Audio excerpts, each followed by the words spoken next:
Hi, everybody. This is Hondo Carpenter from Sports Illustrated's Fan Nation, Las Vegas Raiders Insider Podcast. It's great to have you with us today. First and foremost, let me just wish you a very happy Labor Day weekend. Hope that you're just having a wonderful time and enjoying family and really getting a break. We had some college football games, not a lot of meaningful ones, obviously, because it's early in the season and a lot of people playing pay games, but there were a couple of good ones. But I'm just glad we're finally now into NFL week, and it's Labor Day weekend. It's the end of summer.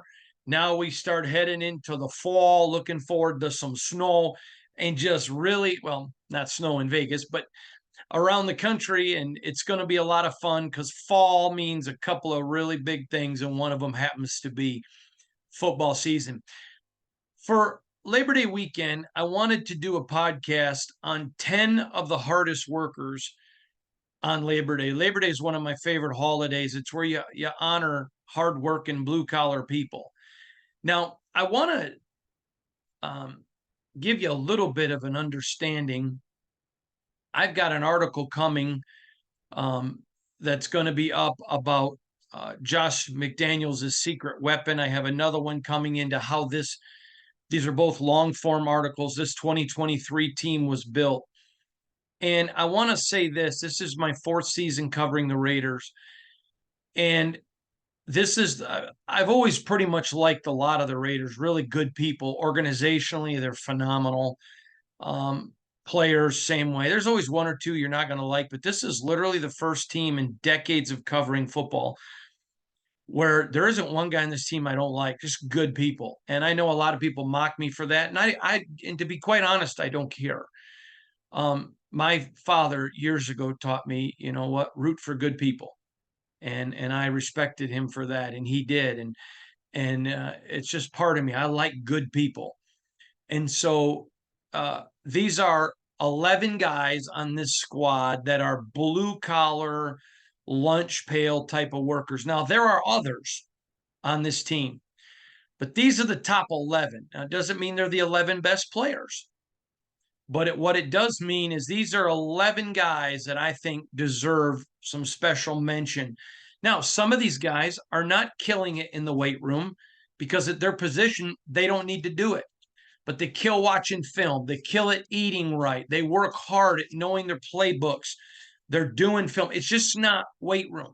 Certainly, we consider weight and being in shape in part of this group, but there's lots of things, just the hardworking blue collar guys, the guys that love film, the guys that are film rats, the guys who work hard, even if they're not in there trying to set personal bests in weightlifting or gain another 15 pounds, but they're in there gaining some strength. They're in there watching what they eat. They're just guys that you can count on to do things right. And I wanted to do 10, but I had to do 11. I had a couple of different people within the organization tell me, man, I don't know how you whittle that list of 11 down to 10.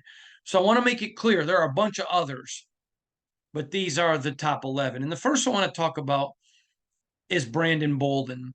I know that Brandon Bolden has taken a lot of criticism because of his age.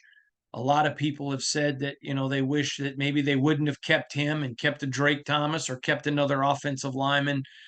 But the point of the matter is Brandon Bolden is not only a consummate professional, just the way he eats, the way he trains, the way he takes care of his body, but the way he brings other guys along with him. I've shared the story before ad nauseum, and I don't mean to continue to do it to bore you.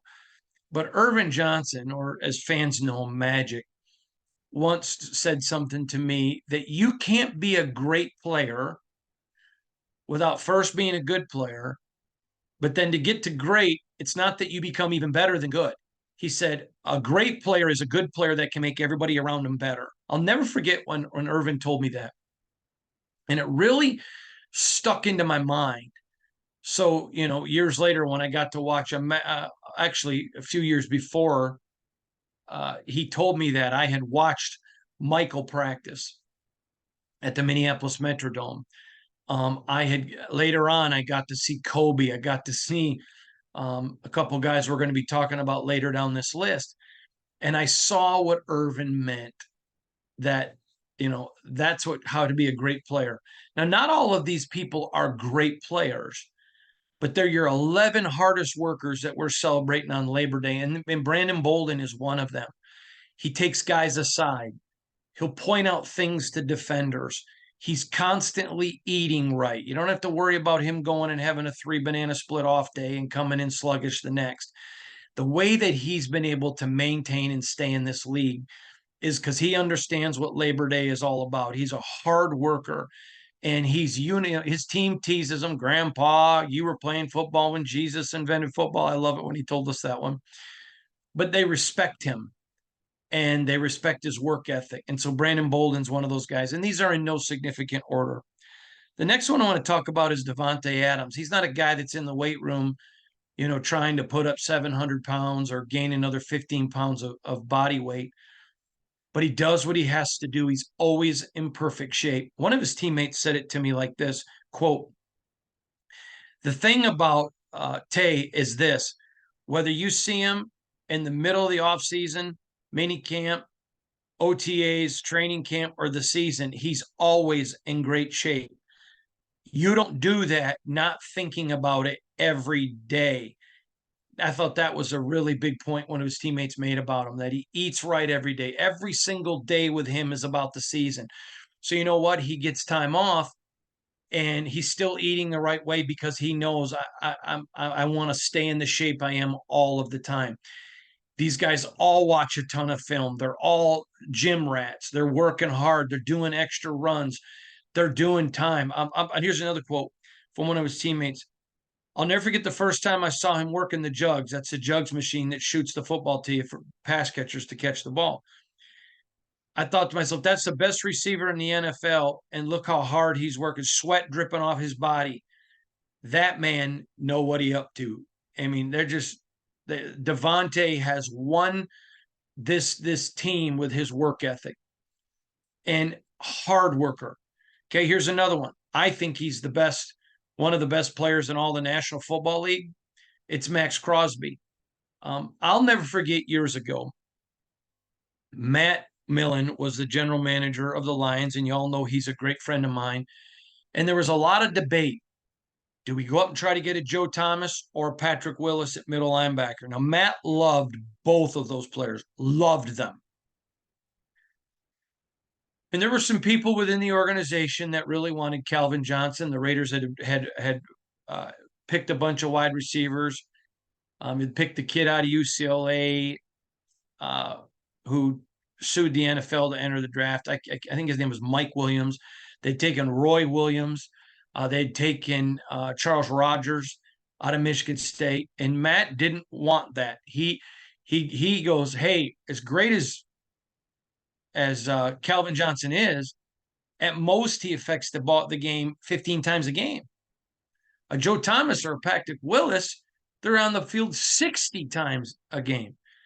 But due to internal politics, staff going around him to other people, and they ended up picking Calvin Johnson, who's a great player. Nobody who knows football would say that Calvin Johnson's not a great player. But if your best receiver is impacting 15 plays, and you got a guy like Max Crosby that's impacting 60, clearly this one's going to be more important because he's impacting 60 games. 60 plays a game. And we all know Davante's the best receiver in the game of football. But Max Crosby is the it. If you were looking for a dictionary reference of a person who represents Labor Day, and you opened up your dictionary and say, see Max Crosby. This guy, I've told you before, I got to watch Irvin a lot. I got to watch Michael at the Minneapolis Metrodome. I got to watch Kobe, and again, got to watch these great players. They all worked extremely hard. None worked harder than Max, and I'm not saying Max worked harder than them, but nobody worked harder. Max has all of the it qualities. He's bringing offensive linemen along, defensive linemen along. He eats right every single day. He's a film rat. He's a gym rat. He's the poster boy for the NFL, him and Davante. And I got Max on that list for sure. I think you all knew that. Another guy who did not have a 2022 that people wanted but it was never effort related with Chandler Jones. This offseason, he's cut weight. He looks great. He's a film guy. He's always willing to help young players. He is a consummate pro. He represents just a blue collar lunch pail guy. I asked Chandler, you can go back and watch the video. I asked Chandler Jones, I said, at this point in your career, you have all the accolades and you're not playing for the money. He's made more than he'll ever be able to spend. I said, but you're still smiling. You still love it. You still play for the love of the game. That's Chandler Jones. And again, you can be as critical as you want of last year. I think that he could have been better, but you're never going to question that guy's work ethic. Just a hard worker. Next guy I want to talk about is a guy who I just think is consummately underrated. Um, I think Jimmy Garoppolo would agree with me. I think I know Greg Van Roten would because he said it. Um, Kolton Miller. This guy is always eating right, watching film, doing his job. He's not going to get in trouble. And Kolton Miller is just a superstar. And he's a blue collar lunch pail worker. All of the guys on this list are guys that would have played with the leather helmet at the end of the day you fold up and put in your back pocket. And I mean, I just think that's just the way that these guys are. And so I really, really like the way Kolton Miller works. And this Labor Day, we celebrate people like Kolton Miller. Next, AJ Cole. Now, him and Daniel Carlson are our next two. And you may say, wait a minute, they're kickers. They're not out there hitting people. You're right. They're not out there busting their tail, bench pressing 400 pounds. You're right. But these are the guys that in practice are off by themselves doing their thing. All summer long, they're going all over the country to kick with other people, getting instructions from Jamie Cole, who's just Cole's Kicking is the best kicking. If you have a kid that wants to be a kicker, you need to find Cole's Kicking and get him in their camps. He is the ultimate kicking coach in all of the country. And he happens to be a personal friend of mine, but Jamie is a great guy, just a great guy. And so these guys go and they kick and they're at every camp. They're just constantly doing their job. And I know that may surprise you, but when you're talking about blue collar, hard, lunch pail work ethic, you can't not talk about AJ Cole and Daniel Carlson. Then I want to talk about a guy that I was a little surprised didn't get more attention from Raider Nation, Marcus Epps. This guy balled out for the Eagles, but the way they draft, and they're probably the best drafting team right now in the National Football League, they were able to let him go because they brought a rookie along. And the Raiders prioritized him, and Robert Spillane were priorities, and Jakobi Meyers. Had to get these guys early. And they went out and spent the money and got them. And again, Epps, Spillane, and Jakobi were the three, but Epps is just a guy. He's constantly in the film. He's constantly in the weight room. He's never eaten bad, ever.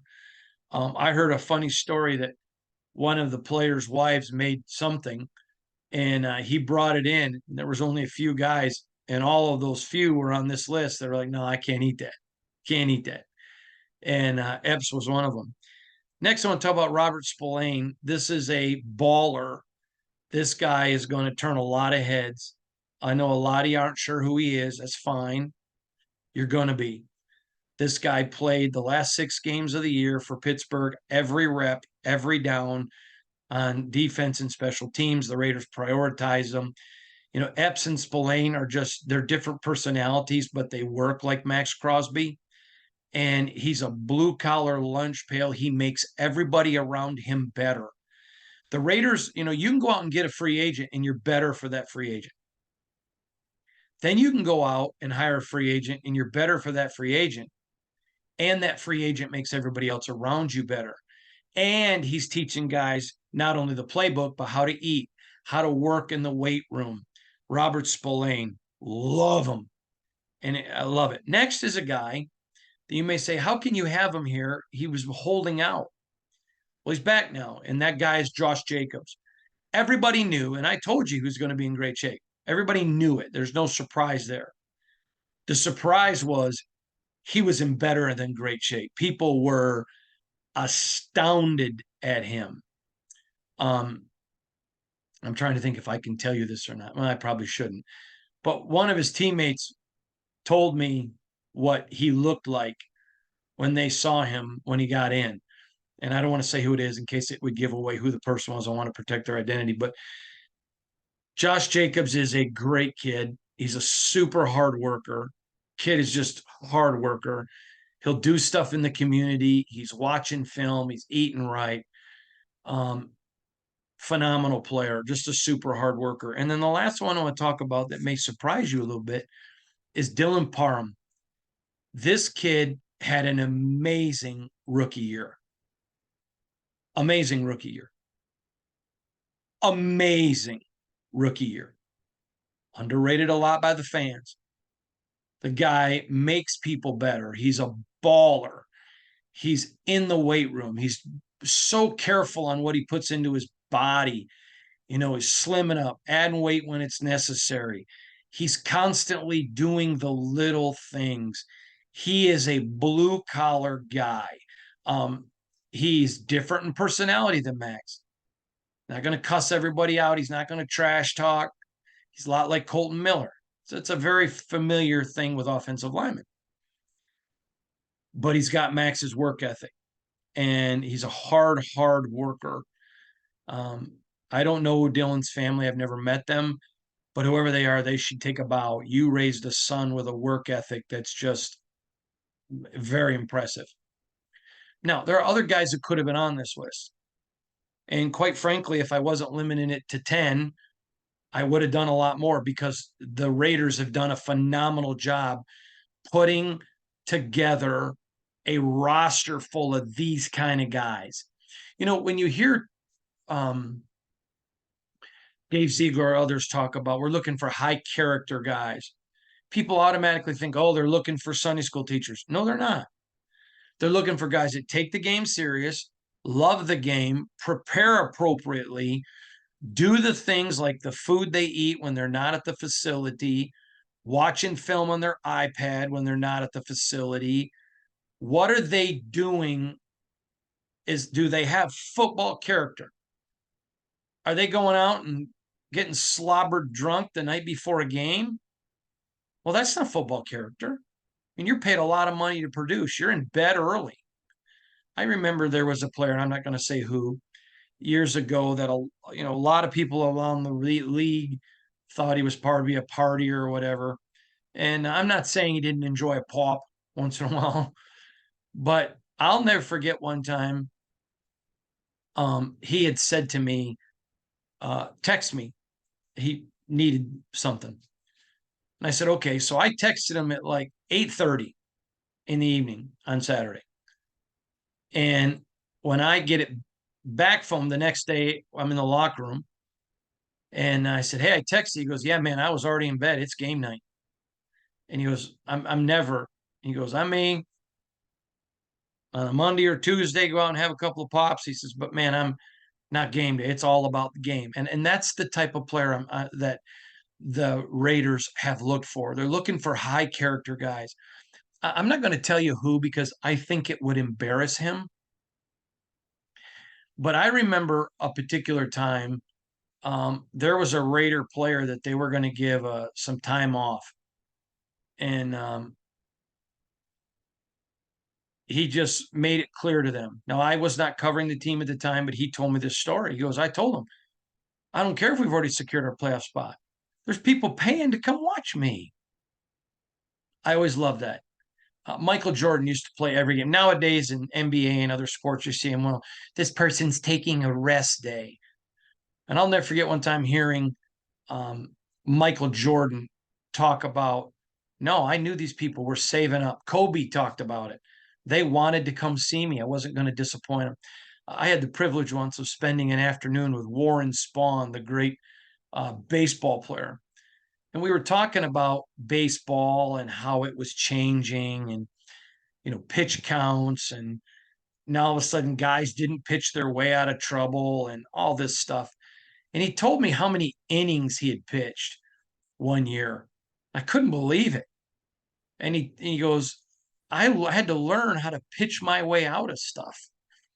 There's just something about hard work. You guys have heard me use this analogy before, but it's so good, I'm going to use it more. Roy Rogers, the great Western cowboy, once said, the best thing for a young horse is a wet saddle blanket, meaning just get out there and ride him and make them sweat. Well, sometimes the best thing for a young player is that. So let me give you an example. I need to double check the list real quick, but if you notice one thing about this list, there is no rookies on this list. Now, two of them could have made it. Okay. I'm not going to tell you who they both are, but I will tell you about Michael Mayer. This guy goes out, he's taking every rep he can get against Max. First day in pads, he was embarrassed. He didn't back down. He kept going at Max, going at Max, going at Max, talking to Max. Max was teaching him because he knew it made the Raiders better. Till at the end of the camp, when he was going head to head with Max, Max certainly won the majority, but now at times he's holding his own, and he's going to be better for it. Again, he's not on my list, but because I don't put rookies there. But I'm just telling you, as you look at this Raiders team, we're now game week out. You can take a lot of solace. You got a lot of hard workers on this Raider team. It's built on toughness. It's going to be a lot of fun to watch. All right. I'm Hondo Carpenter from Sports Illustrated's Fan Nation, Las Vegas Raiders Insider Podcast, part of the Fans First Sports Network. Thanks for joining us today. Happy Labor Day. Hope you enjoy your Labor Day tomorrow. Goodbye, everybody. God bless you.